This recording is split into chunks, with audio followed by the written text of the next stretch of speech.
Music matters. Kenzou, man. Let's go. Appreciate you for doing this, man. Nice meeting you. I appreciate you guys for having me. Dude, of course. And thank you for the hat. Shit, dude, I'm having a lot more for you. Trust. Really? Yeah, we're making these leather ones right now. So. That's so cool. Are you gonna do them in like multiple like fabrics and stuff? Yeah. So right now, like, for our brand, our focus is leather. So that's kind of what we want to have as our niche, and like really just like pound it on that. Huh. That's interesting. Is like leather like? I mean, honestly, I'm so out of the fashion world. I don't really know a lot about this, but it's like, is leather like a popular thing right now? That's like in? It's just rock star shit. Yeah, that kind of makes sense. Yeah. I've been seeing a lot of like, just like specifically that style.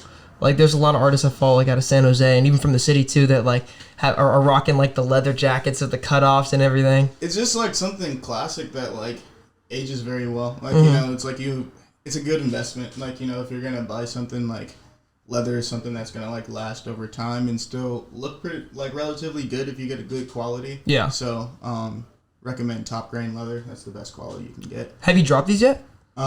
These like that's a old run. The leather ones I haven't put these out yet. So Oh, okay. We're gonna drop these this summer. Is that the line you were talking about dropping in the summer? You said the full line. Yeah. So is it gonna be just hats or what else are you throwing in there? It's just gonna be hats for right now, but we're working on like a bunch of stuff. Like we got some belts coming. Like with this logo and everything on it. We got like jackets that we made and things like that. But like we're just like experimenting. Like it's like development stage right now for us still. Like we're just trying to see like what sticks, what people want overall. Like I think with this our biggest goal was to like make something for the people. It's not really about like, you know, just like we could sit here and make like damn near anything, but it's just like we want to see like what do people resonate with, like what do they want to see from us. So but we do know our niche wants to be in like leather materials and things like that. How long ago did you start the brand? About like 2 years ago. Like it was honestly like a COVID project. Like me and my boy Cozy linked up like right before COVID and like started working on it, and it just kind of grew from there. Like it came from just an idea, and then like we made a couple samples. Our boy Smokes got involved, and like, you know, we just made it a real thing, and then just been putting out content ever since. We've been kind of like slow lately with just like delivering product, just because we're just trying to like make sure the quality is right. Yeah. At the end of the day, everything is like quality. We want to make sure that we give people something that's going to be worth their money, because at the end of the day, it's like you go to work and you work hard for that shit. So we want to make sure that you get something of value. Yeah, I think that's the right way to go about it. I think it's good that you acknowledge that. That's like with all of our merch. It's like for the hoodies and everything, they're all like fully printed, like Champion stuff, because it's like if I'm gonna sell something, I want it to be like quality. You know what I mean? Like anybody, you can go online or go on Amazon or whatever and buy like a $15 t-shirt. That's fine, but it's gonna last you like a month before it rips or whatever. So I'd rather get something that's quality. Yeah, exactly. It's like taking like whatever you consider to be luxury and like offering that out to the people, because I would say like, you know, what would you like, you know, make something that you would want to wear, but there's some people like, you know, who don't give a fuck about fashion, and they're just like, I'm cool with the $5 t-shirt, and it's just like and that's cool. Like, you know, I'm not like against those people, because like they got their own swag too, but it's like you want to make sure that if you're going to spend like 40, 50, 60, maybe even $100 on this, I want to make sure it's something like 5 years from now I can run into you and you still got it. Like, you know, and it's like, and you love the shit and it's like perfect fit. Like it works for you. It's like still holding up. Like, cause I've had those experiences, and it's crazy as fuck to see. It's just like, I'll even be like in other cities sometimes, and it's just like, oh yeah, I still got my like hoodie that you made like 5 years ago. And it's just like, I'm like, how's that thing in one piece still? Like, it's just like, I don't even have one of those. Like, how do you still have this? Like, is that like your, I guess I'd ask you, like, when you think about like making clothes and like the fashion industry and stuff, because I'm interested in that, because that's not really a world I'm in. What like do you want to do with your brand that like trends differently from like what's going on in fashion right now? Like, is there, I know you mentioned like leather was a specific niche you want to fill, but are there any like things that are happening in the fashion industry that you kind of want to stray from and be different than? I want to make luxury things accessible to like everyone. I like that, because like, at the end of the day, it's like, why should quality be so unattainable? Like, that's my, like, aspect on it. It's like, you know, I've been, like, blessed enough to, like, be able to have, like, you know, just high-end shit and, like, designer shit. And it's just like, dude, like, why is this, like, so exclusive? Like, you know, it's like, when you get it, it's just like, this isn't all it was like, you know, like hyped up to be. Like, you know, it's just like, so it's just like by the time you get your hands on it, it's just like, dude, I feel kind of let down. Like, it's just like I feel like I got robbed. Like, you know, I just did all of this shit to get this like $1,000 hoodie and this regular ass hoodie. I might as well have went with the champion. Bless you. Thank you. But yeah, it's just like I want to make luxury accessible because I feel like that's something like everyone should have access to. It's like it's not anything that's like. It's not like a pilot's license where it's just like, you know, it's like, okay, only a few people, you got to make sure you train to have this. This is something where it's just like, dude, like, why do you, like, you shouldn't have a backpack that's going to fall apart in 3 weeks. Yeah, exactly. That's super interesting because, like, if you think about, like, a lot of the precipice of, like, the early fashion that was around when I was coming up, like, when I was younger, like, a lot of that was, like, the Supreme stuff and the Bape stuff and the one-time drop stuff. And it's, like, the entire ethos of that was based on the idea of like exclusivity. It's like, I have this and you don't. It's like, why is this Supreme toothbrush worth something? It's because I have it and you don't. That's quite literally the only thing that makes it worth something. There's no real actual like value there. It's like you're not getting anything out of this. This isn't like, you know, anything that's like a laptop. It's like, you know, like with, if Apple's going to charge me like $1,200 for a laptop, alright, I'll take that because I know I'm finna make $1 million off this laptop. Like, you know, it's just like, you know, I'm finna get some use out of it, but a toothbrush, I'm finna throw that away in a couple months. Like, why am I finna pay like $200 for it? Yeah, like, it's just like, it doesn't make any sense. It's just like, but I still want a cool toothbrush though. That's not like, you know, it's like if I had a Supreme toothbrush, yeah, I still want one of those, but it's like $200 for real. Like, it's just like that. It doesn't add up. Well, it's also like, why does the fashion industry think that like only one of those things can be the case? You know what I mean? Like, why can't we pay, like, kind of like what you said, like, why can't we pay like good money for something that makes sense because it's gonna last you 3 years?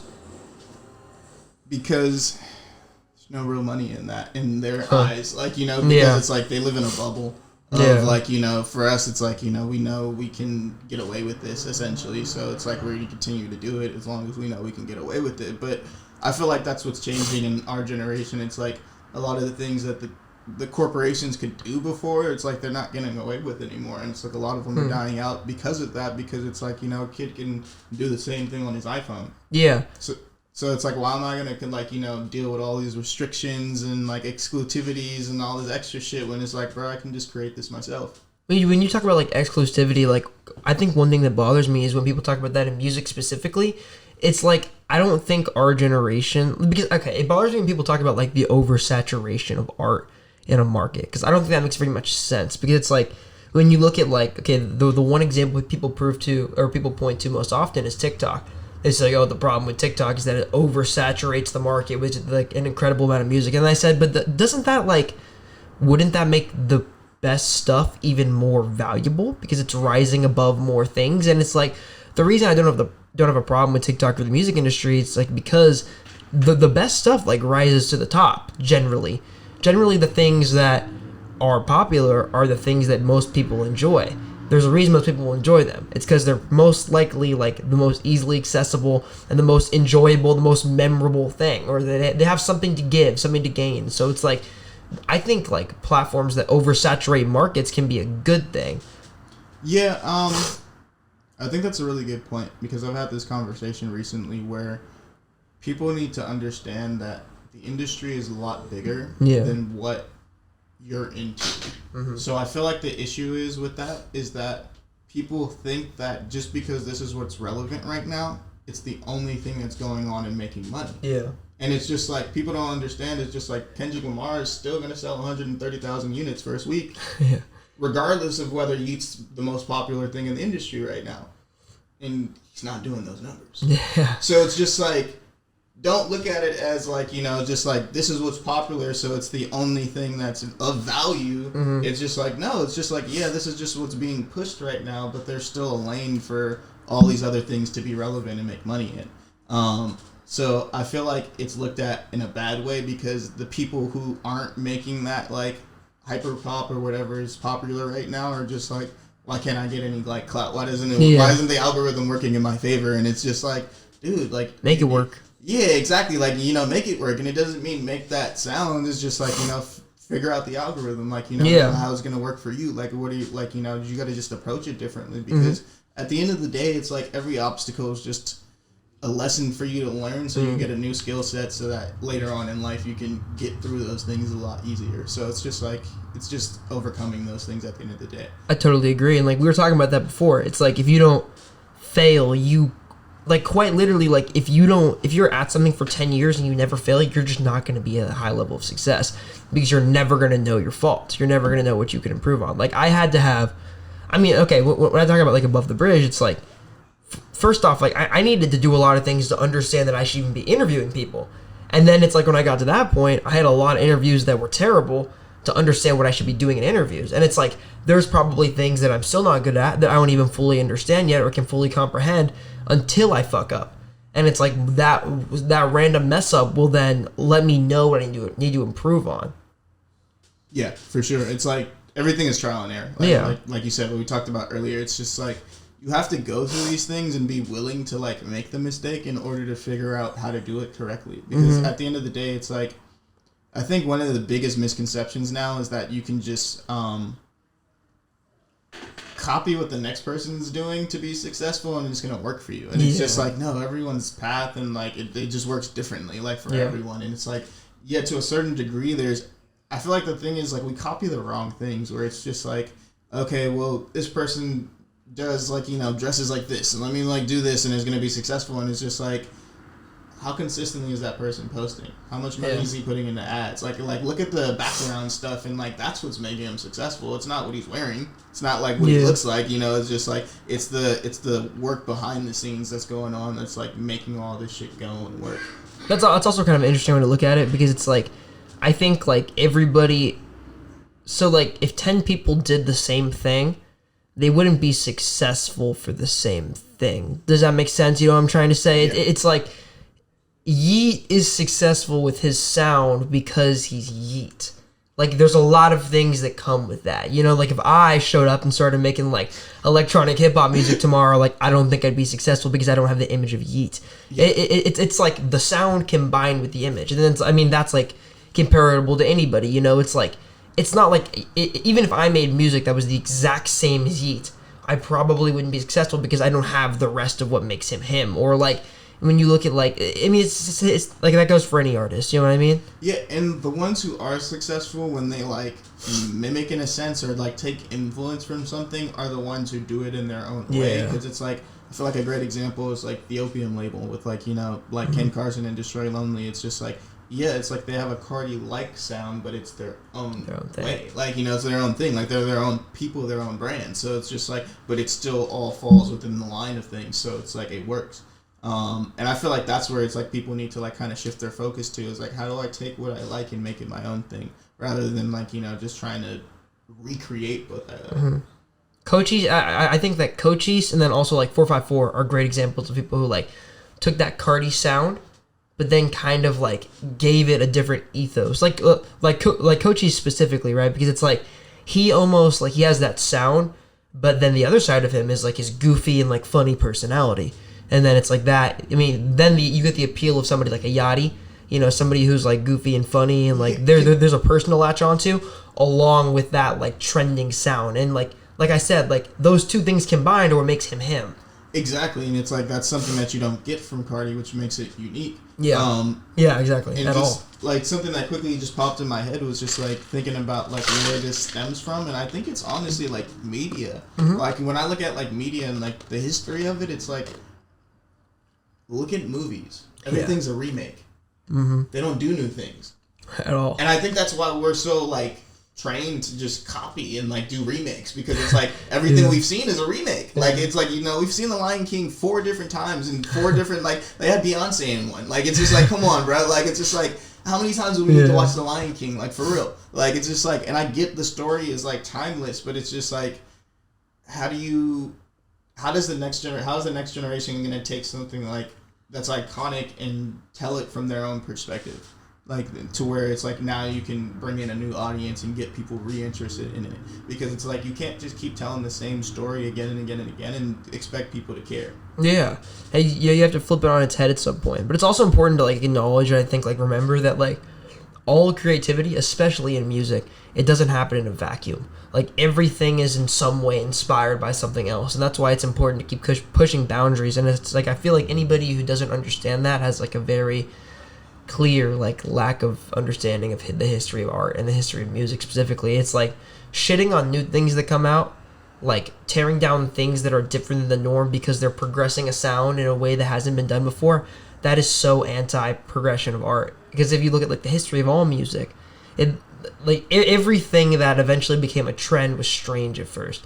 Look at rock and roll. You know what I mean? Look at this, like when white America stole rock from black America and then like gave it a new ethos, and then how that was then translated into like hip hop music eventually down the line. It's like every piece of art comes from another piece of art. You know what I mean? Look at like the early hip hop that came from like New York block parties where like DJs were like sampling random soul records. It's like that came from soul music. Dude, techno's from Detroit. Yeah. Like, and it's just like, and that was like when I found that out, I was like, wait, what? Mm-hmm. Like, for real? Because it's like, I don't see any black techno DJs like anywhere. Like, you know, so it's just like, dude, like this is like the craziest thing to me in terms of just like how things like are just. It's like a game of telephone where it's just like, you know, everything just gets like mistranslated along the way, like throughout history, and it's just like, you know, by the time it ends up like to you, you're just like, I don't even know what this is. Like, I don't even know where it like really comes from, and then you like trace the history back, and it's just like to find out the original roots. It's like crazy when you see where things are now and like kind of see like how everything influenced it, because everything's a cycle in a sense, because it's coming back, like you mentioned with rock, like how it was just taken away. I feel like we got it back now. Totally. Like, you know, it's just like when you look at music today, I'm just like, oh shit, if that's the case, then it's like, I feel like it's back, the ball's back in our court, and it's just like, what is this next generation going to do with this, and how are they going to push the boundaries of this sound? And I think like that's where like the rap and hip hop aspect comes into it, or at least the aesthetic. Yeah, you know, definitely on an aesthetic way. Yeah, it's like the amount of people that are dressing like you said, like wearing rock star shit right now because that's like what is trending right now. It's like a lot of people are wearing that stuff, and that's dope because it's like this is coming from somewhere else, but we're not stealing this. It's just like a new reinterpretation on it. It's also interesting to me that like every big musical move, I think about this a lot. Every big musical movement like starts as a local movement at some point. You know what I mean? Like, think about like drill. Like drill started in Chicago, and then there was like a British drill movement, and then it's like we have all these different drill movements, but it started as just like a local sound. You know what I mean? Yeah. Which is super interesting to me. It's like look at like East Bay punk music. It's like that eventually became like the norm of like.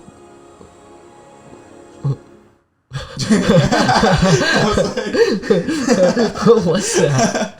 I think it was the movie intro. That was funny. Yeah.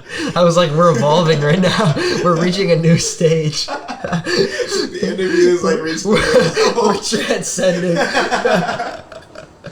We're pushing the boundary of interviews right now. We like just start floating. We're like, oh. Yeah, but it's like look like East Bay punk music, right? It's like that eventually like. Well, I guess that came from like Seattle grunge. It's like you look like Seattle grunge music turned into the East Bay punk movement, and it's like these things are they all just come from different places. It's like look at where like hip hop is trending right now. Like we look at that like electronic sound that comes from people like Uno the Activist and like Cardi, like you were talking about. It's like that sound came about because of Atlanta trap. Like without Atlanta trap that experimented with auto-tune, you don't get the eventual progression to that sound. Like it doesn't happen. And it's like every new artistic movement seems like it's a piggyback off the last artistic movement. Yeah. I think that's a really good point, because I feel like the real value in that statement is more so to show people that it's like everything starts small. Mm-hmm. Like, you know, it's just like nothing just is like we talked about earlier, is like nothing's just big overnight. Like everything starts in a small place, comes from a small town somewhere. Like even if you're in a big city, it's like a small little movement that like eventually grows. And sometimes, unfortunately, it does take like decades. You may not be the one to see it through. Like, you know, it's like you may start something, and then there's a generation like, you know, 10, 20 years from now who actually takes it mainstream. Yeah. And it's like, you know, and that's okay. It's just the fact that it's like somebody got it out there and somebody started it. And I think that's like the important part is just like don't be afraid to start small, because that's where everything stems from. Like Nike wasn't just Nike overnight. Like they started with the first shoe was terrible. Like it's just like the first shoe was not all that great. Like technology wise and like, you know, the thought that went into it, it's like it showed the vision though. Like, you know, and that's what got them to like where they are now. It's like, you know, it's just like this small thing that's like was not all that great, but it had a lot of vision, like, you know, and a lot of promise. Like it made it to being worldwide, like, you know, 20, 30 years later. Like, so that's always super sad to me. Like when you see like, I mean, it's sad but it's happy. You know, when you see like somebody starts something and then eventually they pass away, but then that thing becomes like something huge once they die. I think even Apple is a good example of that. You know, Apple was huge before Steve Jobs died, but nothing compared to what it is now. The iPhone was just starting to take off. At that point, they were a computer brand that like dabbled in the idea of like cellular phones. Now it's like, what do you know Apple for? You know Apple for this. Like the cameras, like they're a camera company at this point. Like, you know, and I feel like I feel like Steve Jobs would be so disappointed in that. Like, really, you know, in terms of just like, because I always think about like, what if this person was here to see it through? Like, you know, what if he had an extra 20 years? What if he had an extra 30 years? Like, what direction were they thinking about taking it in? Like, you know, in terms of just like the trajectory of the company, because you made something so great. You had like you were the visionary behind it, and at the end of the day, it's like, I wish more visionaries would like have blueprints ready, like you know, just in case something happened. Like I wish Virgil had a blueprint, like, you know, it's just like, which he did essentially for like the end of his time at Louis Vuitton. Like just having his last couple collections were already ready to go. Like, you know, like, when they announced that he passed, like, you know, he still already had his last few collections like laid out and like ready to go. So I imagine, like, you know, like he already knew, and like, you know, he set it up and like ahead of time.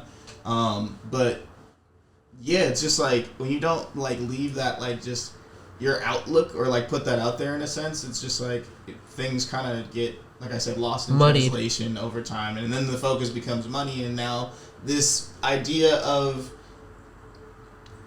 just connecting people and things just turns into a camera. Like, you know, and it's just like how are we connecting people through cameras? And it's just like, at the end of the day, there's a lot of different ways you can do that, but it doesn't seem like the focus is on that. It just seems like, let's push out a new phone every couple of months, and let's kill off their old phone, so they have to buy new ones and hate us for it because the battery doesn't last and things like that, and it starts tweaking on you, and it's just like, dude, like, this isn't what Steve Jobs wanted. Like, he didn't want this. Like, he wanted like a good product that people are gonna use to like change the world, and it's just like, are we really pushing that as a company? Is that our main focus? Is our main focus just like revenue?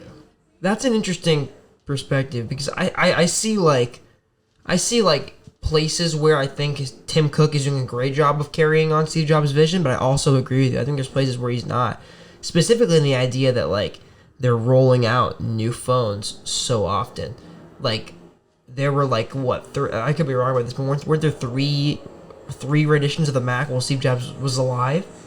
It was the Macintosh, the iMac, and the Mac 2. I don't think there's anything besides that was rolled out during Steve Jobs' lifetime.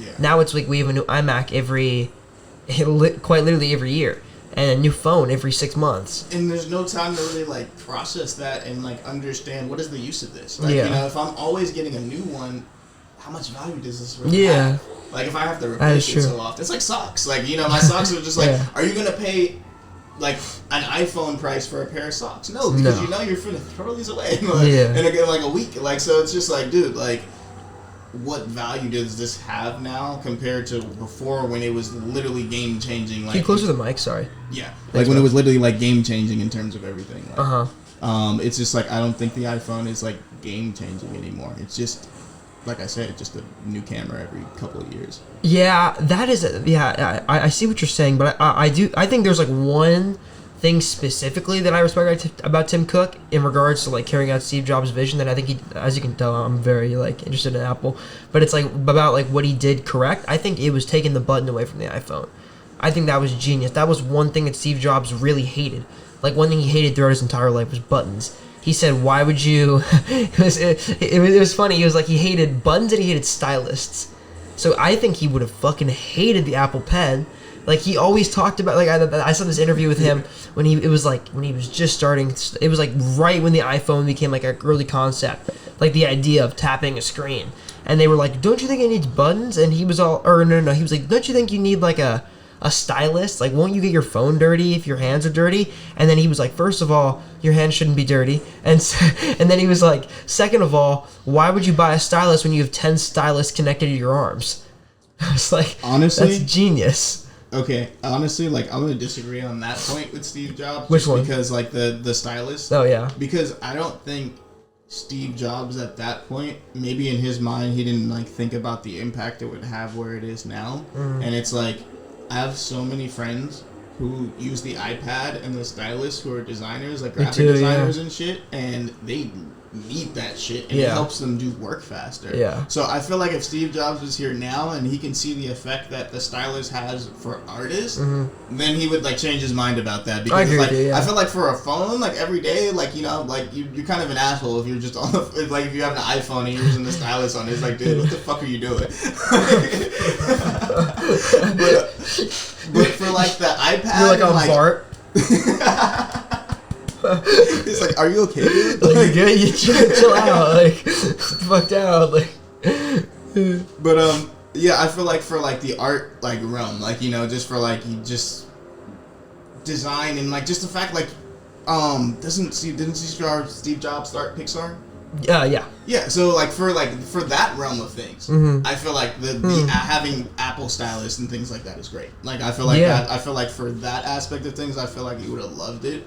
And like just because I think you're right, actually. People at Pixar would have been 10 times more productive. Like just to be 100 with you, just gave them all iPads and like they probably have that now. Like I'm not even gonna lie. They must, yeah. They probably like you go into the office and they're probably all on iPads. No, I'd imagine. I mean, that's like what's interesting to me too is like the vast majority of people who like do graphic design or even like now it's like, you know, it's crazy. I've seen people working in DaVinci Resolve and also in Illustrator to color or not Illustrator, Lightroom to color grade photos on an iPad. It's like, that's crazy to me, like color grading on an iPad simply because you can shade better. Like that's super fascinating to me. Like it could be the future of photo editing too, but it's also like, I guess the question then is like, what is the iPhone for? You know, because it's now at a place where like you said, like it's essentially becoming a camera. Like there's no reason why, like, quite honestly, like what I'm doing right now with this camera and that camera, I could do the same thing on my phone. The only difference is like for my phone, I'd have to hook up an external hard drive to have like to have space to keep all these files. But it's like outside of that, like why not?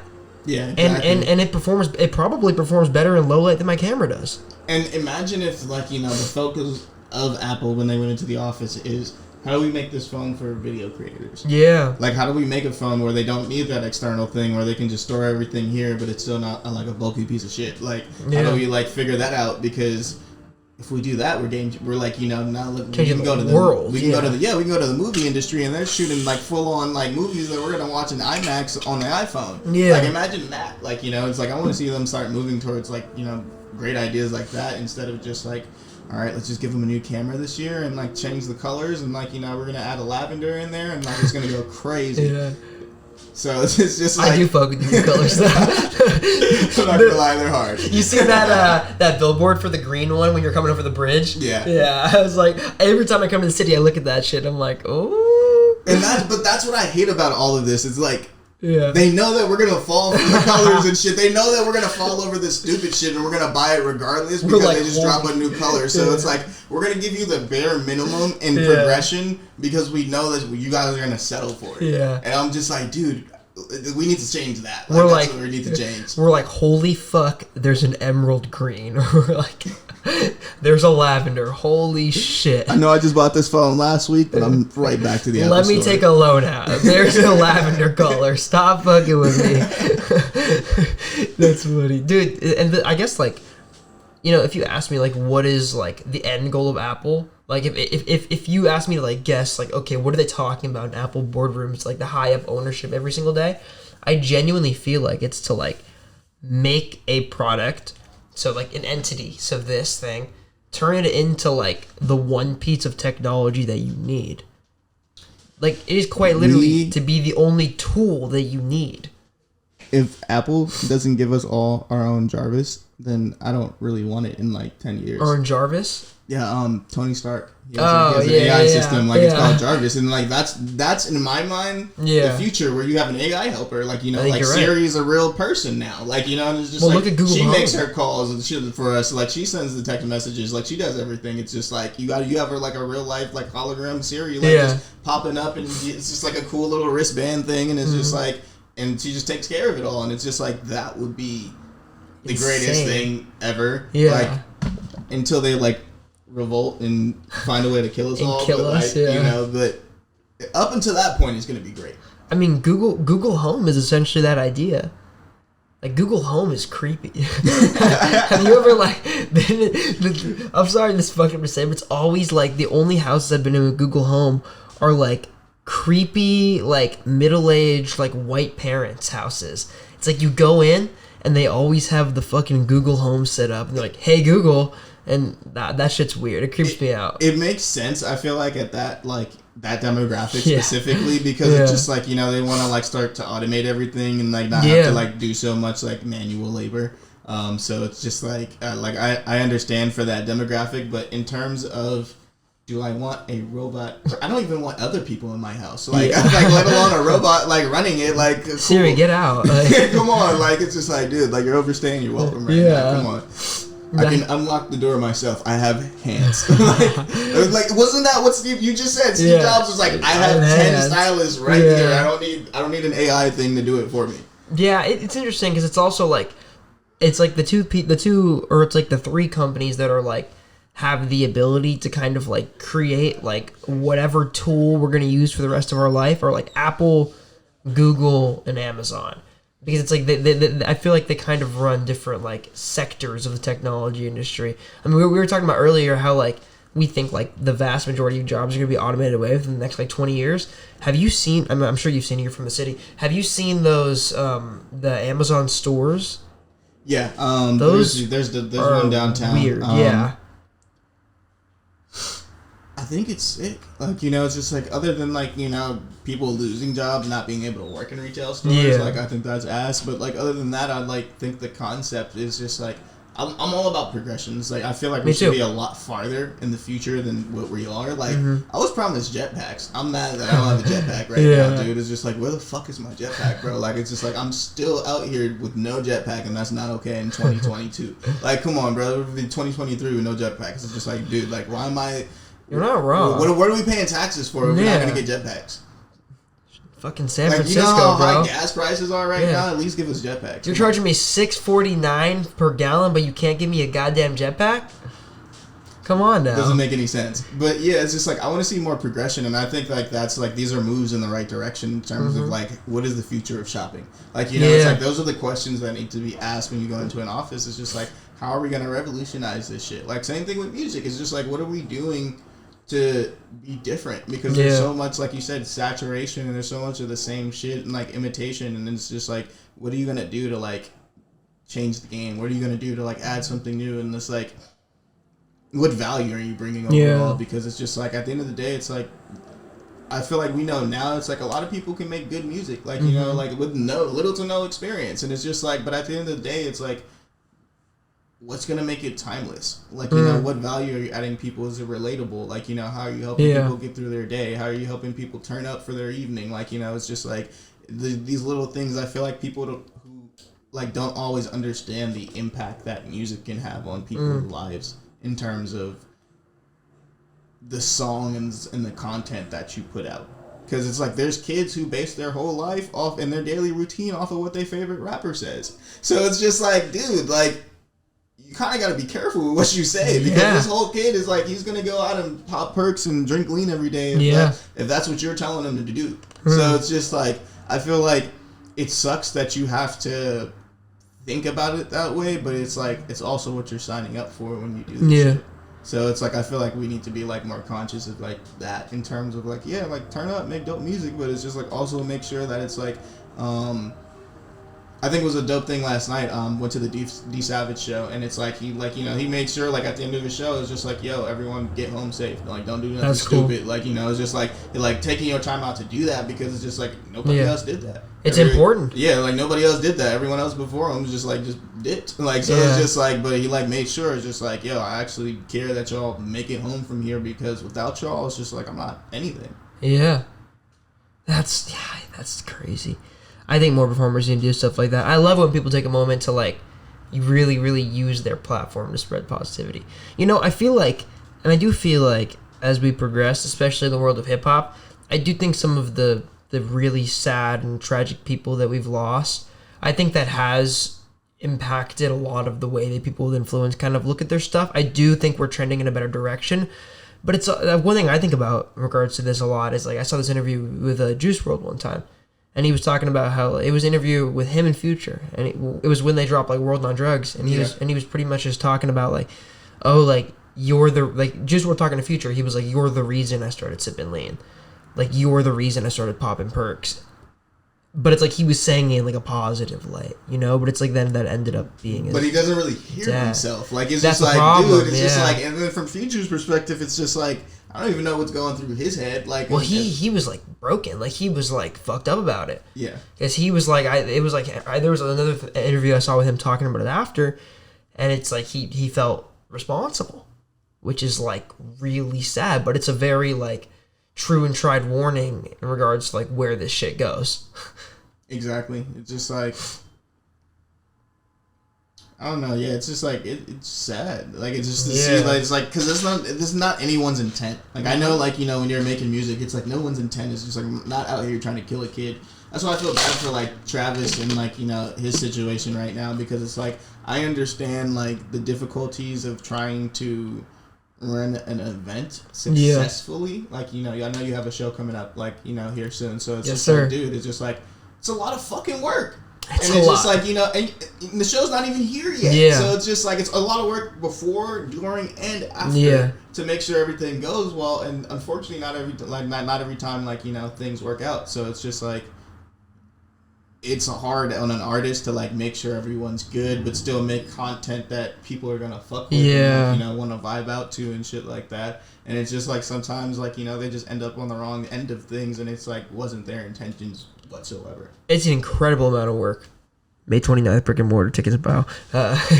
Go cop those. Go cop those ASAP. Appreciate you. But yeah, it's it's funny too. I didn't. I was talking to a rapper from the city named Afterthought. He's really dope. Shout out Afterthought about this recently, because he throws a lot of shows, a lot of events. It's I had no idea what it took until I did it.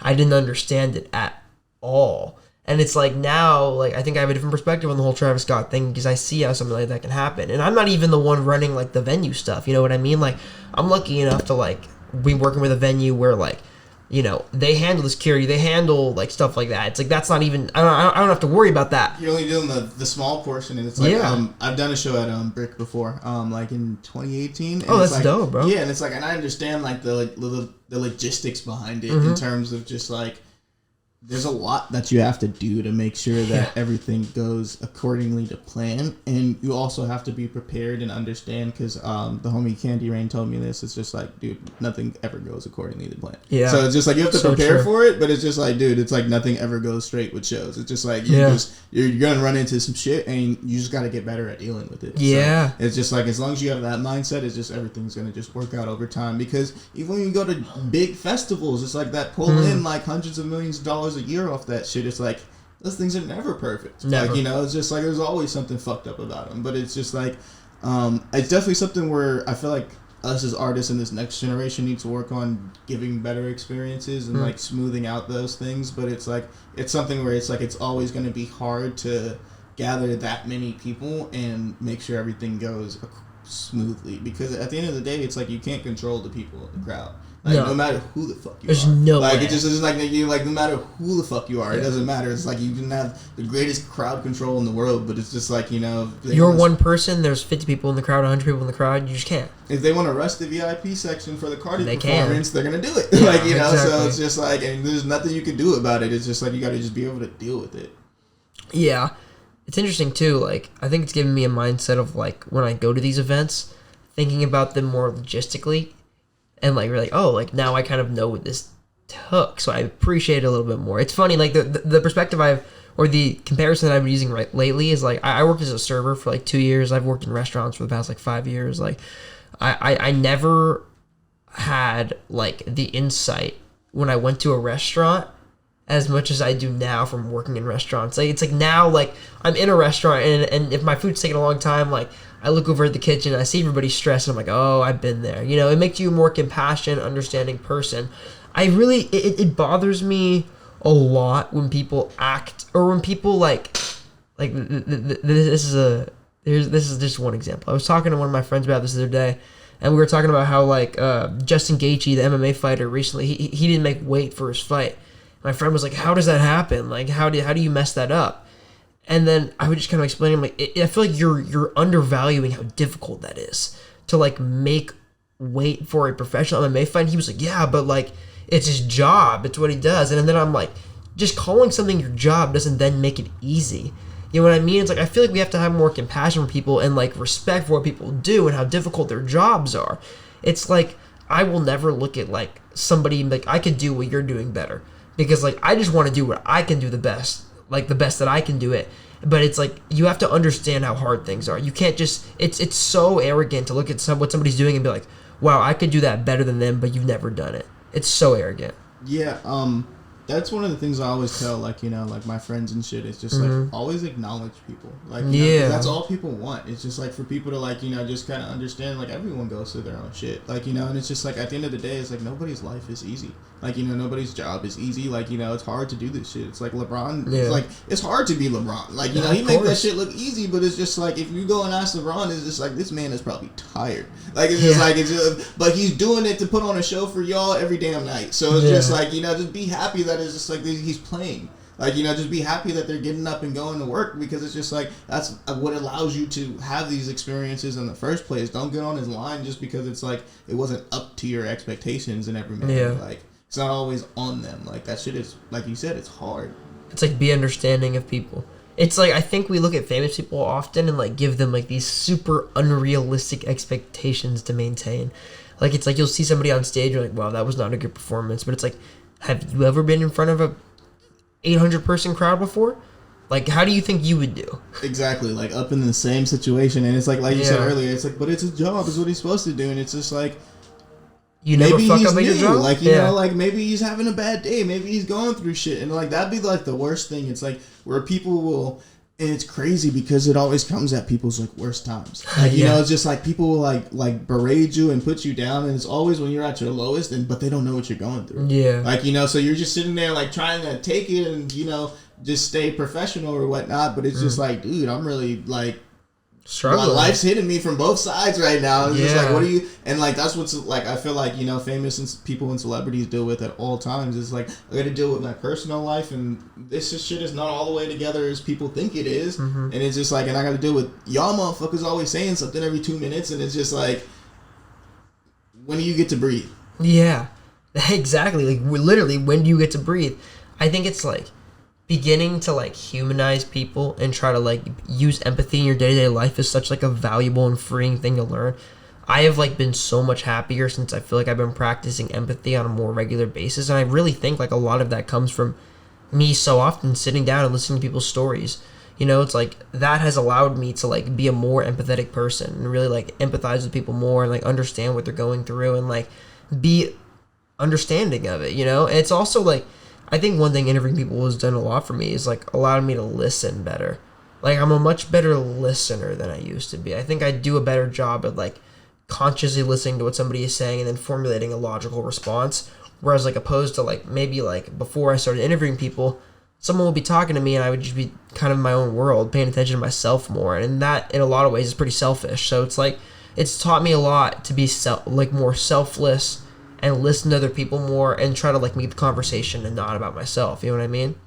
Yeah, I understand completely. I feel like for me recently, it's been, like, being able to more so not get upset when, like, things don't work out the way you want to, and you, like, want to, like, put it on someone else, and it's like, You have to, like, I've been learning, like, put yourself in people's shoes and, like, actually do it, though. Like, you know, don't just, like, you know, just bullshit, but it's just, like, actually, like, for a quick second, take a step back, look at the situation, put yourself in this other person's shoes and ask yourself, like, how do they feel about this? Yeah. Where did you fuck up? Like, you know, what is your part in all of this? And, like, really understand the situation before you formulate a response to it. Like, you know, and, like, you get in your feelings about it. It's just, like, really understand, like, am I tripping? Or is, like, you know, like, maybe it's just some life shit. I just need to let it go and just move on with my day because there's really no point in me stressing over this. It's also, like, important to acknowledge that, like, being a leader is truly taking responsibility for everything that goes wrong. You know, being a leader is like standing in front of your team or your people and being like, okay, this went wrong. Regardless of what happened, this is what I could have done to be better. It's not, this is your fault. It's not, this is your fault. It's, this is what I'm going to do next time to make sure this doesn't happen.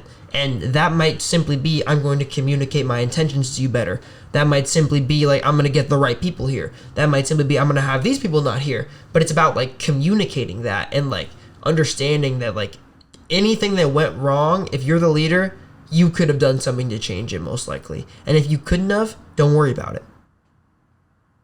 No, I 100% agree with that.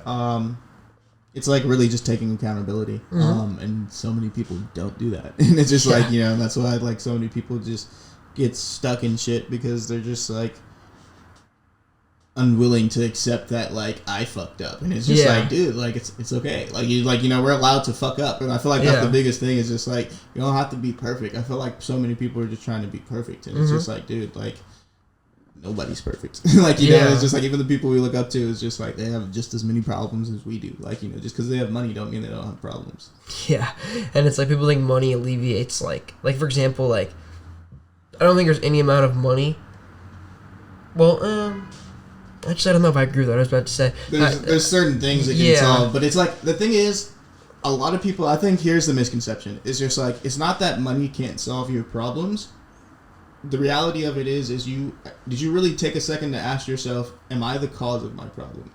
95% of the time the answer is yes. It's like, exactly. And it's like, what can I change about me and what I'm doing so that I don't have this problem anymore? Yeah. And it's just like, and that's how these people get to where they are. It's like they work on themselves and they fix their inner problems, and that's how they got this money in the first place, is because they were able to fix their own shit, get disciplined, get on top of their shit, whatever it was, and it's like, now they're where they want to be, is because they took the time to work on themselves. It wasn't I got money and it solved my problems. It's like, no, I worked on myself. And it's just like, maybe the thing was before I was lazy and I wasn't grinding. Now I started grinding and I'm in my bag. Like, you know, it's like, maybe it was I didn't believe in myself and I started working on my confidence and now I'm in my bag. Like, you know, whatever it may be, it's just like, it always starts with you. It's not I don't have money and I can't do this. It's just like, no, there's something you need to work on with yourself so that those opportunities for you to get money just open up. Yeah. Because it's like, bro, I walk out to my mailbox sometimes and there's just money in there. And it's just like, dude, I didn't do shit. Like, I just woke up today. Like, I just checking the mail. I didn't even expect to get nothing. And it's just like checks in here. And I was like, dude, this is awesome.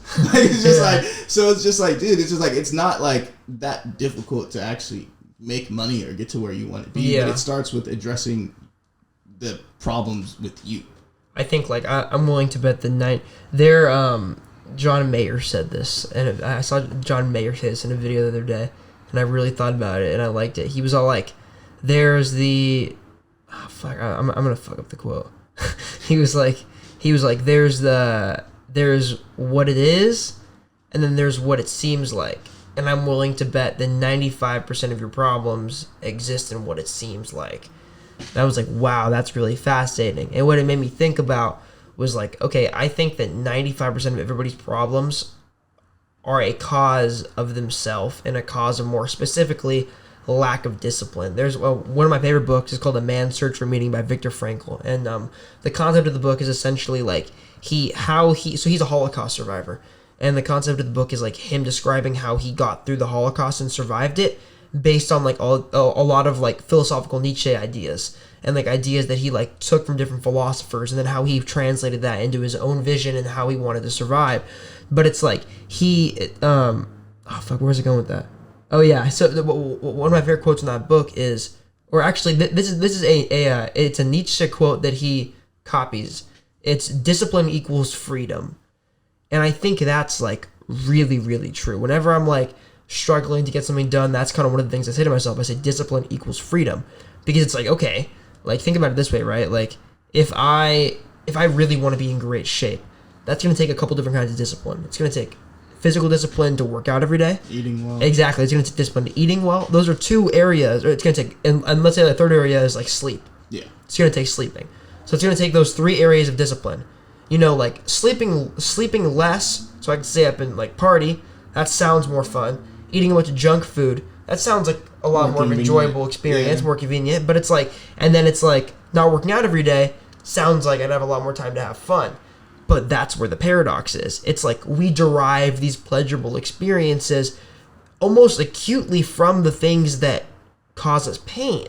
It's like there is pleasure in pain. And I think learning to fall in love with discipline is realizing that these things in your life that seem difficult in the moment are what's going to give you freedom. Freedom to enjoy and love your body and your physical stature. Freedom to, like, you know, enjoy things like a salad or like some chicken because like you worked to get it. Yeah. It's like these are beautiful experiences that are going to last longer as long as you have the discipline to obtain them. Yeah, it's like discipline leads to a more like, I feel like discipline leads to a life where you value more because it's like you have to like work hard to get it. But it's also like, I think a really cool point you brought up was like the pain aspect, because the thing about it is like there's pain in discipline and there's pain in not being disciplined, and it's essentially it's like it's red pill, blue pill. It's like, which one do you want? Like, do you want the pain of being, because I think that's why most people avoid discipline. This is why I avoid discipline, from at least me. It's just like I don't want to be on a schedule. It's just like I think that sucks. I feel like I'm like trapping myself into this mundane routine of the same shit just to get a result where it's like, can I do what I want and still get that result? Like, you know, and it's just like, so you're like choosing your pain of like, either I be disciplined and I get this result, or I be undisciplined and I may get something close to that, but it's not exactly what I want it to be. But it's just like, you know, it's like at the end of the day, you're still making a choice between like, it's going to be painful regardless. Like, you know, it's like either working out or getting fat. Like, either one is painful. Like, you know, it's like working out's a lot of work. Getting fat is like health issues. So it's like, you got to kind of choose your poison. Like, which one do you want? But that's the thing, right? It's like, if you think about it from that's interesting you bring that up. Because, like, if you think about it from that lens, right? Like, working out is pain. And then, like, eating a bunch of shit is pain. But it's like the results of those are very different. One's like death, and one's a like slower death. Like it's just like so. It's just like it's up to you to pick, and it's like one of the things. Honestly, like I've been thinking about this a lot lately too. It's just like everyone has the right to their choice. Yeah, it's just like if you choose this, I can want better for you, but I can't tell you that that's the way to live your life. Yeah. That's like my biggest thing, especially with music. It's like I'm never trying to impose what I do onto other people. It's just like I don't want you to do what I do. I don't want you to be like a Kent mannequin. It's just like I don't like that's weird. It's just like, dude, make your own choices, do what you want to do. Like that's the whole point. That's what I want you to do. It's just like choose for yourself which pain you want to deal with, essentially. Yeah. And it's just like this one leads this way, this one leads that way, and it's just like I feel like I've been like through a lot of shit to where I've been able to see the results of both. And it's just like, you know, I can give that perspective to like, you know, I've had the like shitty routine, and I've had like, you know, years where it's just like super healthy and super on top of shit, and like, you know, it's just super like focused on that shit. I've been able to see results from both, and like I think I can give that perspective on like, okay, these are where these two things lead, and it's like up to you to figure out what you want. And it's like, but it's like you can't judge a person for like choosing this. It's like, because at the end of the day, I don't think that makes it better. And I think part of the reason why they choose the wrong pain essentially is because everyone is judging them. Is because everyone is like pushing them towards that decision, because it's a lot easier to like shun away from it than to accept, because like we're not supportive of each other. Like that's why it's like that's why we aren't as progressive as we should be, is because it's like we're always worried about, let me steal his shit rather than worry like then like help him build it. Like, you know, just like so I can get the knowledge and we can combine our knowledge and make something bigger and better. Do you feel like where you're at in life right now is like a place where you have that balance? I feel like I'm obtaining it now. Like as far as just like, you know, I've been through a lot of like shit, and it's just like I feel like I finally am like understanding what it takes to get to where I want to be, and just accepting the reality. I feel like the biggest thing is like for the longest time it's just like not accepting the reality of you can't have shit your way. Yeah. Like, you know, it's just like if you want this is how it has to work. You can't do it your way. Like, you have to do it this way. And it's just like, and it's not anything wrong with you. It's not that just like, you know, it's like my thing is like, I think I can change anything. I think I can do anything. Yeah, so it's just like, dude, dude, like I feel like I can do it my way and still get it to work the way I want it to. And it's just like, there's certain things that's like, I can't make the earth move a different direction no matter how hard I try. Like, it's just like, I'm like just wasting my fucking time. So it's just like, do you want to waste your fucking time or do you want to get shit done? That's super interesting. I think like this might be a kind of a silly example of this, but I think like being stuck in your ways can be so poison. And I struggle with this and I don't really know why. Because like, for example, if I was doing something with Above the Bridge for like a long time, whether it's working or not, I learn how to do it and I get good at it, and then I'm like, okay, I struggle with analyzing, like, is this working? Is this not working? Should I keep going or should I not? I struggle with that, and I don't really understand why. I'm trying to get a lot better at like analyzing if things are working and then changing them. Yeah, I mentioned that earlier, and it's about you need to take time to take a step back. Yeah, I think you're right. Celebrate your little wins, and like that's what I was saying earlier. Because for me, it's like I used to just. I'm so focused on the big picture that I don't care about the in between. Yeah. It's just like fucking like you can fucking you made $20,000 last week and it's just like I don't care, I'm not a millionaire yet. Yeah. You just made 20. What the fuck are you talking about? You just made $20,000. What like that doesn't add up. Like, why are you so? What's the real reason you're so focused to get here? Because it's kind of made me realize that it's like maybe it's not. As like maybe I'm not as focused as on the right things as I should be, because it's just like I should be focused on what's in front of me, not what's all the way down the line. Because at the end of the day, I don't know what's gonna happen. I might be a fucking veterinarian by the next week. Yeah, it's just like, you know, it's just like whatever happens. It's just like you got to be able to like focus on what's in front of you, be able to celebrate those little wins, so that the process doesn't seem so long. Because it's like if you're celebrating down there every week because you're making progress every week. That's like winning a championship. That's like being the Warriors, where it's just like we're just going on a run. Like, you know, it's just like winning a game every night type shit. But it's like, but if you're telling yourself that I'm constantly losing or I'm not where I want to be, then you're just gonna be miserable all the time. And like I was definitely there at like one point in my life, and it's like my life was great. Like it's just like there was nothing wrong with it other than the fact that I wasn't in my mind where I wanted to be. But in real life, it was just like I wasn't. Like being grateful for everything that I had in front of me, and then that's when you start losing shit. That's where you lose all that shit. Is because it's just like, all right, well, if you don't want this shit, then I'm gonna take it away. But that's interesting. It's a constant struggle. Like I was thinking about this. It's funny. While I was driving, I was thinking about this. I was like, last night I just wasn't in a good mood for whatever reason. Like I felt like. I was thinking about all the things that were like going wrong, you know, opposed to things that were, and then I woke up this morning, and for whatever reason, I was in an entirely different mood, and I was thinking about how thankful I am for everything when I was driving here, and it's weird. It's a constant struggle. Those things come in waves, but I think you're right. And what's hard about it is like specifically like the idea that like it's hard to celebrate the little wins if you're thinking about the big win. Because, like, when you're in the moment, the little win doesn't even feel like a win. It's like we just hit 50 episodes of, like, Music Matters the other day. And it was like... Congrats. Thank you, brother. Thank you. And it was just, like, I didn't think about... that didn't even, like, come to my mind, really. It was, like... Because I'm... Like you said, like, I'm so focused on, like... Okay, I'm not even 100 episodes. Like, I'm so focused on this reaching as many people as possible, me being able to tell or give people a platform to tell as many amazing stories as possible, and it's like that's not even quantifiable to me. Like, there's no number that like wraps that, you know. There's no number that like encompasses that. So it's like, but I stepped back for a second, and I realized I was like, okay, that's a big deal, you know. Like 50 interviews, that's a lot of interviews, and I was like, you know, let me take a step back and enjoy this for a second. And you're right, it's motivating, and it makes you realize that like like honestly, what that specifically made me realize to think about, it's like, fuck, dude, like I'm only 20. Like I need to like think about that more often. Like I need to stop, because I have like very bad like existential anxiety. I'm very much like somebody who's afraid of like the future, and specifically afraid of failure.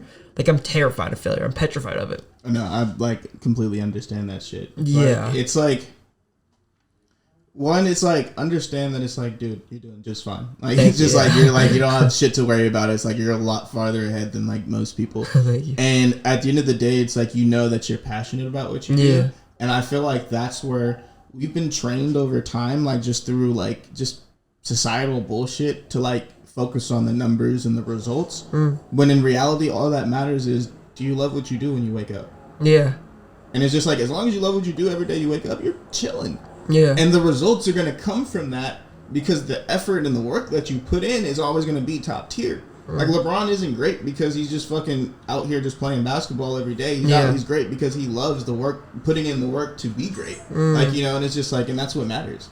Like, it's just like, it's like literally when you like leave the house and you drive somewhere, it's like, okay, if you sit in your driveway all day, you're not gonna get there, bro. Yeah. Obviously. Like, but it's like, if I put on the Waze and I put on the direction and I start driving, it's just like, doesn't matter if the fucking map says 6 hours. I keep driving. I'm gonna get to my destination. That was really freeing to me, like recently, honestly, to understand.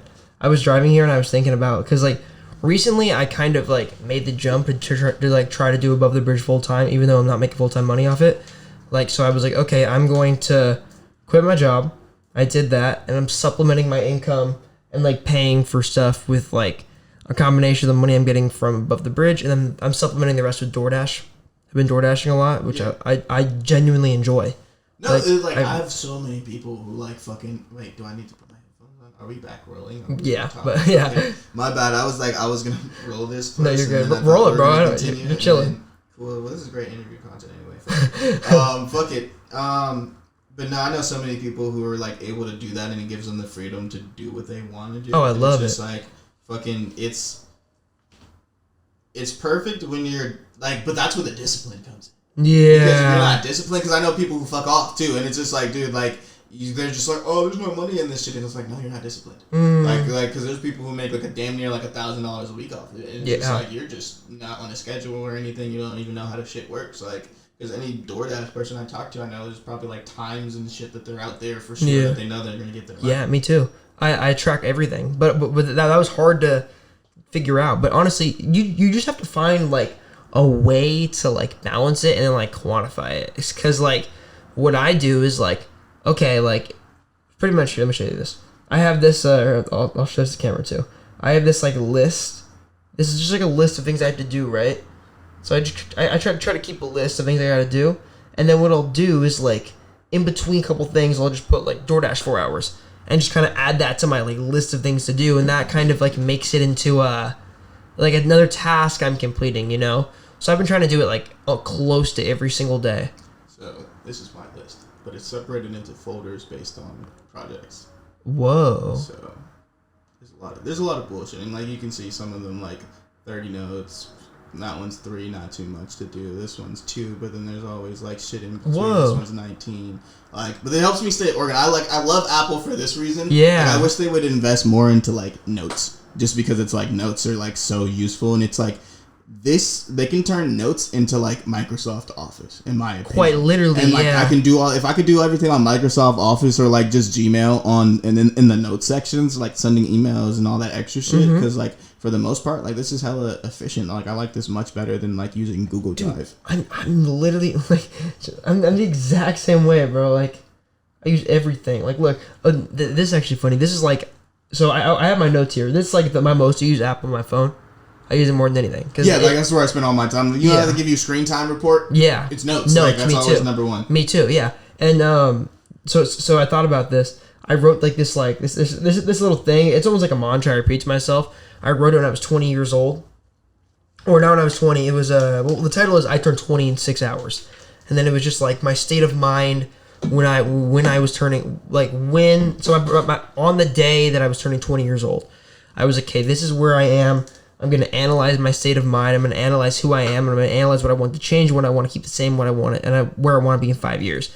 So I wrote that all down the night before I turned 20. And then it's like, okay, now I have like I have it pinned at the beginning of my notes because I want it to be the thing I think about more than anything else in my notes, because it's like, what are all these little goals for? They're for this. That's why I have that pinned at the top, because it's like one of like my goals for like the year between like 20 and 21 for me was like, I really want to surround myself with people who appreciate my presence more. And I want to get people out of my life who like don't appreciate my presence more, or don't appreciate my platform, or appreciate what I'm doing. And that was like a very conscious thing for me to do. But I think what helped me with that was like, I realized that like, I don't need everybody. Like you don't need everybody in your life. It's important to realize that like, people who don't deserve to be in your life, there's a reason they don't deserve to be in your life. Like you should have, I don't know, you have to acknowledge that. Like for a long time, I was like content with the idea, or I thought that I needed like everybody in my life, but it's like, you don't. I can be happy with myself. Yeah, I always use the analogy like with my homies. It's just like, right, you can't bring your friends to work. Yeah. Like they can't do they can't do your job for you. Like your boss is not gonna pay you if he comes to your desk and like sees like your homie doing your fucking work for you. It's like in school, it's like that's technically like plagiarism down there. So it's just like it's like you have to be okay with understanding that like this is your journey. Like this is up to you to figure out, like, you know, and you have to be grateful for everyone who helps you along the way. And it's the people who are ungrateful for the people who are helping them who are struggling to actually get to where they need to go, because they're just taking advantage of the people kind enough to see the value in what they're doing. So it's like when you're able to like understand that it's just like, okay, I have to do this, I have to put like strap up my boots and like get out there in the trenches and like get to work and like just make this shit happen, and then you'll be so much more grateful like for everyone along the way who helps you make shit happen, like, you know, and just like, you know, get you there to, because it's like, dude, like I didn't think anyone cared, like I didn't think anyone like, you know, understood what I was trying to do. So it's just like, I think that's like do you watch anime? No. Okay. So there's an anime. It's called Hunter x Hunter. I have a bunch of friends who do, but I don't watch it. Okay, you're gonna start watching anime. I'll start watching anime. That's good. Because everyone you're in interview is damn near finna watch anime. So everybody I interview watches anime. I know. So there you go. But yeah, Hunter x Hunter, it was just like the main character's dad at the end of the show. He's like the most successful hunter in the world. Like, you know, and he was just like, I was so focused on this vision, but by the time I actually got to where I wanted to be, I realized that the most important part about all of this was the journey and all the people who were here along the way to help me get here. That's what I gained from this. I didn't gain all the success. I gained these people. Because what's the hardest thing, the most valuable thing in the world, and like the new Batman movie, they said, is like a friend. A real, genuine person who is there for you and like fucking looks out for you and is just like, this is the homie, this is my brother. Like, you know, it's just like that's what's more valuable than like any bag of money in the world, because it's just like those people are gonna help you make money. And you can't buy that. You can't buy that. It's just like, and people who try to buy that is just like, they just end up having the most fake friends. Okay. But now you live out in LA, right? Yeah, I live in Palm Springs. Why did you move down there, and when did you move? I moved about a year ago, and like mainly just for like work. It's just a lot easier to focus. Not like, I think in a city environment, it's super easy to get distracted, and it's like now it's time to like lock in and just really focus on getting work done. So you're in Palm Springs. That's like a good amount outside of LA, right? That's like an hour, 2 hours out of LA. It's like 2 hours, no traffic, like hour and a half. Like it's like decent distance away, but it's like I'm there like damn near almost every weekend. I can get up there, so it's just LA. Yeah. So it's not like a difficult like trek to make. Yeah, that's interesting, because you probably don't get the same like. I guess I would ask you, like, living in Palm Springs, it doesn't feel like you're living in LA, does it? Probably not at all. I mean, it has palm trees. It has palm trees. So yeah, like you know, you get the vibe, but it's like it's not like a walk outside and I'm gonna see fucking Brad Pitt across the street or nothing like that. Like it's just like, you know, but it's like it's chill, it's like laid back and shit. Is it a lot of tourism? It is, right? Like mostly?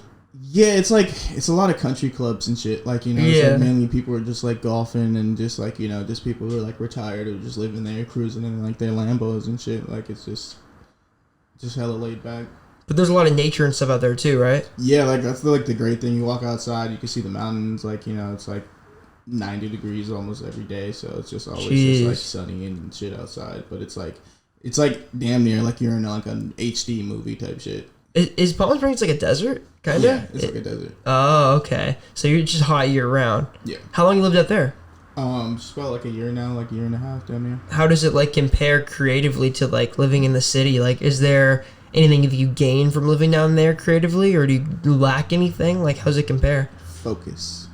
Like, just because you're around less, or yeah, it's just like when there's nothing to do, it's like what else are you gonna do but focus on what you need to be doing? Like, yeah, you know, it's just like, and then when you're bullshitting, it's just like you can really call yourself out on it because it's just like you can actively see that it's just like, damn, I'm bullshitting right now. I need to really get up and do something.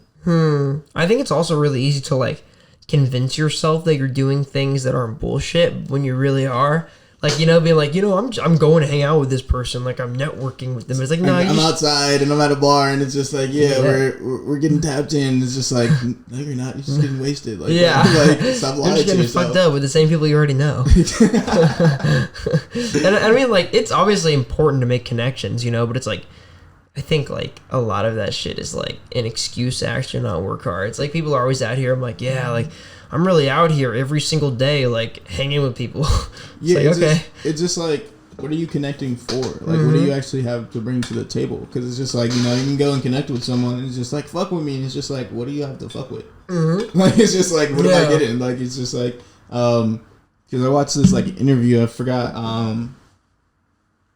where it was, but it was just like, with, like, labels and shit, it's just like, what is the vehicle that we're investing in? It was Gary Vee, actually. He was just like asking the kid, he was just like, what am I investing in? And he's like, oh, I'm a media company. And it's just like, no, but like, what's the product? Like, you know, it's just like, where am I going to get my money back from? Like, you know, it's just like, yeah, you can come to the table and be like, yeah, I got this cool brand and this content, but it's just like, okay, like, but how, if I give you $1 million right now, how am I going to get that back?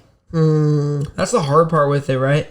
Especially with a media company, because you're less often creating a physical entity. You know, it's like the value comes within the information. But then it's like, in order to profitize that, you then have to find like sponsors. You got to find like, there's a lot of creative ways to like profitize off an online business, but it's about like who can be you'll make the most money if you're creative enough and find like the different ways it'll work. Like, you know, you can, it's about having all these streams of income. That's what's cool about building like a brand or like a music media company. It's like there's so many streams of income you can have. You can make anything. And like, that's the thing people don't realize. It's just like, dude, you can make pencils. Yeah. Like, and it's just like, and it's just like, if you have an audience full of kids and you make pencils, they all go to school, bro. Like, it's just like, come on, bro. Like, think about it. It's just like, you can make anything, especially if you're a media company. And that's what he was saying. It's like, okay, now if you made a champagne and it's like, now I have a physical thing that I can invest my money into and get 20% back from. It's just like, you want to have like an actual like physical thing.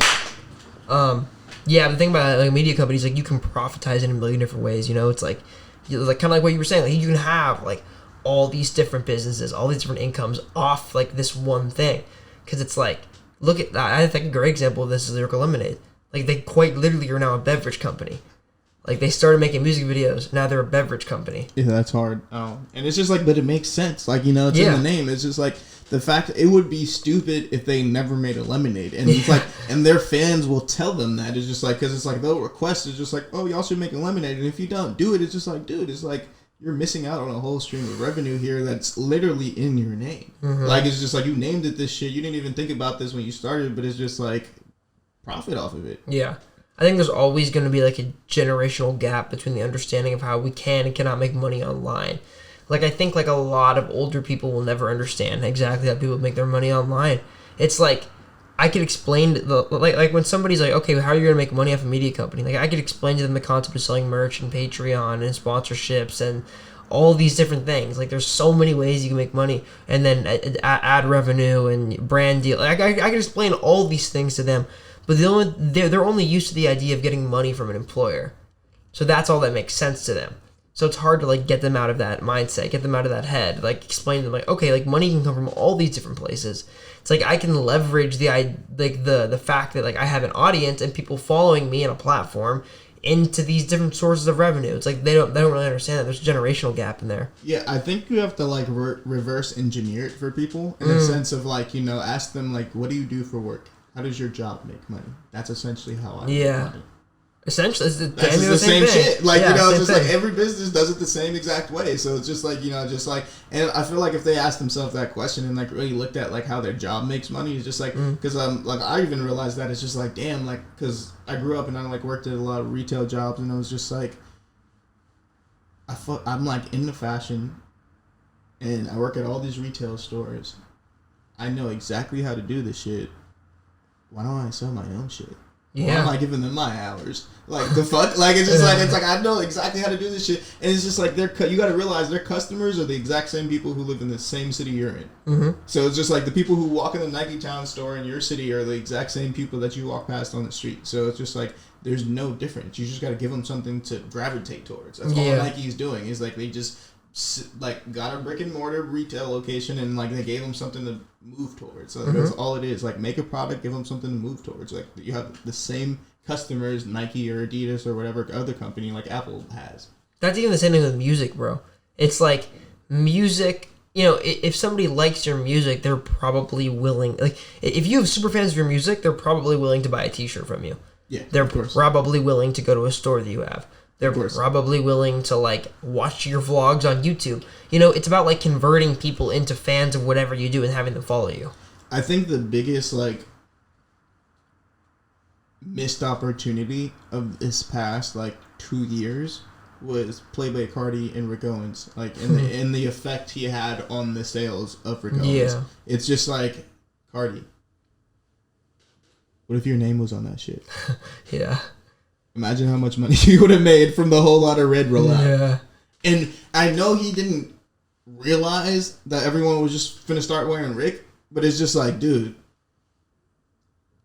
that's like, I would ask Rick Owens to see his receipts from the past 2 years and see about a check. Yeah, see about a check, bro, because it's just like, bro, like, you literally single-handedly, like, sold Rick Owens for him for the past 2 years. Quite literally. So it's just like, hit him up and see about a check. I'm gonna be real.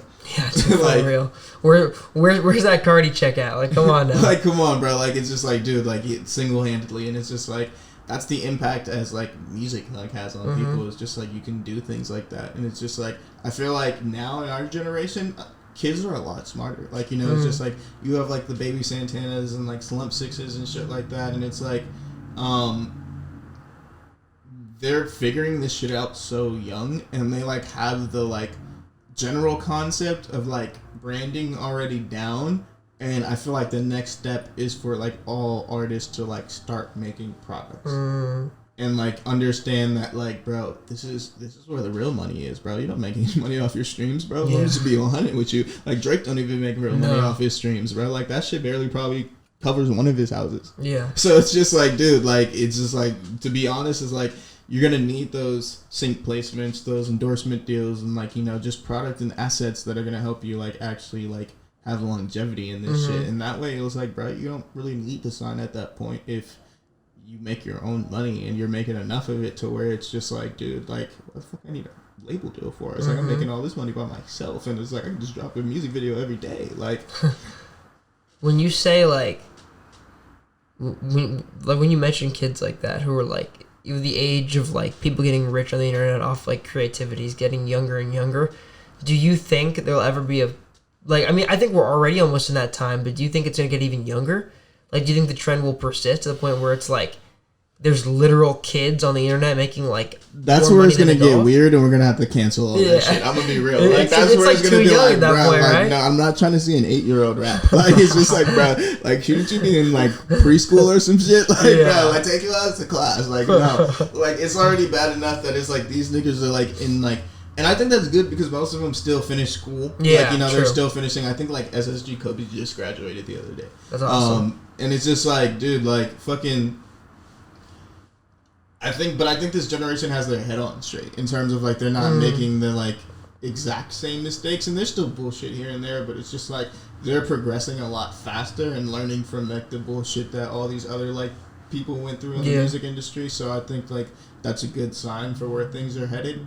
So it's just like, I think the opportunity is going to be there for a younger kid to do it, but I feel like that's where like media companies and shit are going to have to like shut that shit down, because it's like, dude, like, how much do you want, like, your 8-year-old on the internet all day, like, fucking putting up videos and shit like that? Like, I think there has to be, like, an age limit to that shit. Not saying that you can't pursue your dream, like, as a kid, but it's just, like, the industry isn't kind to people. So it's just, like, I don't think you want your 8-year-old in the fucking music industry, like, dealing with, like, label heads and managers and shit. And it's just, like, dude, it's, like, that's kind of fucking... Like, if they ain't already stressed as it is, it's just like, come on, bro. Like, you're gonna ruin that kid's life. Like, there has to be like a certain like line that you draw between like, let this kid be a kid. Mm-hmm. Let him go to shows. Like, you know, at this point, like, you know, it's like you don't need to be fucking performing. Dude, like, what the let him experience shows first. Yeah, exactly, and make sure that that's what he wants to do with his life before you just be like, yeah, let me like. So I think like those parents are terrible. Where it's like, you know, those fucking like moms that like take their kids to like pageants and shit, and like they just make that their whole life, and they make that decision for them, and it's like, dude, like, just fuck this kid a whole life up over just like you know because you wanted them to be popular and liked and you wanted a check.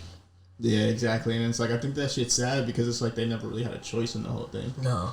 If there's like a message you could impart to like kids like that, like kids who want to be creatives and like get older, is there like, through your music, is there like one message you'd want to impart to people? Just like, honestly, just do whatever you want to do. Like, that's it. Like, but honestly, like, do things that you're like actually passionate about. Like, find things that you actually enjoy doing, and like figure out how to make money doing it. Like, you know, that's the thing. It's like I always tell people, it's like you can make money doing anything. Like, you can sell socks for a living and be fucking look at Stance.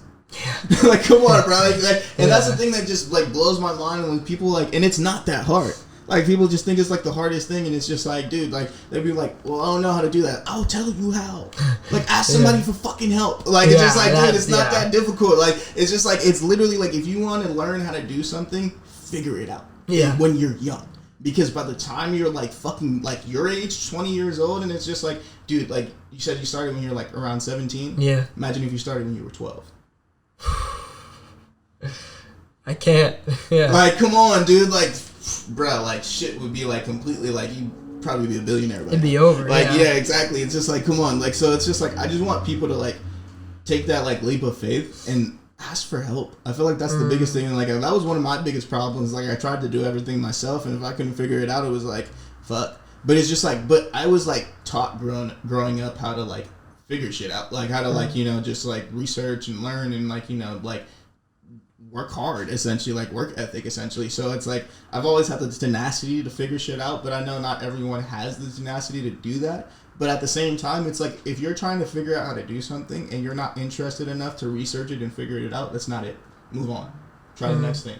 And I feel like people are afraid to like move on because it's like, oh, I said I wanted to be a chef today, and like, you know, I burned down the kitchen, and like, you know, but I'm gonna stick with it. Because, you know, maybe tomorrow, and, like, you know, maybe I'll like it tomorrow. Maybe I'll like what I'm doing tomorrow. That's how you're going to lead the worst life possible. Yeah. Switch up. Like, you know, switch up, try something else. Like, adapt. You know, exactly. It's just like, and I feel like so many people are afraid to do that because they just see everyone else, like, just doing one thing for their whole life. And it's just like, you work at one company for your whole life. Like, you do this one thing for your whole life, and it's just like, bro, that sucks. Adapt, yeah. Yeah, that's like sucks. Like, experience things more so. It's just like, you know, be versatile. Like, you know, put yourself out there and like learn new things. It's like, bro, I want to learn archery. Like, I haven't had the time to do it, but it's just like I want to fucking learn how to like fucking shoot arrows at people. Who wouldn't? Yeah. Like, exactly. It's just like, but and that's the thing. There's so many people that would like love to do that shit, and it's just like, but they never do it. They never do. And that would make an excuse as to why not. And it's just like, well, I don't know. And like, but Google the shit. Figure it out. We have these things now. It's just like there's no excuse now. There's literally no excuse. You can figure anything out with your iPhone. Yeah, literally. Like, if you have access to the internet, which everyone does, you can figure shit out. You have an infinite wealth of knowledge. So it's just like, and it's like if you're making excuses, it means you obviously that's not what you want. Yeah, I love that, man. I think we should do we should, right after this, lock in another date for an entire new interview. Because, like, I feel like we could go for, like, 3 more hours, dude. Oh, yeah, off top. We probably go 3 days. Yeah, literally. We need to do a Guinness thing and just be like, what was the longest interview ever? And, like, see if we can top that. Podcast for, like, 6 hours. Like, 6 years. I don't know about 6 years. I wonder if anybody's ever... There's got to be somebody's podcast for 24 hours. Because people Twitch stream for 24 hours all the time. Yeah, but I mean, like, Twitch streams, like, playing games and shit, like, for 24 hours, because I guess that's a little bit easier. You don't have to talk, yeah. Exactly, I'm just playing, like, everyone does that, like, yeah, shit, like, bro.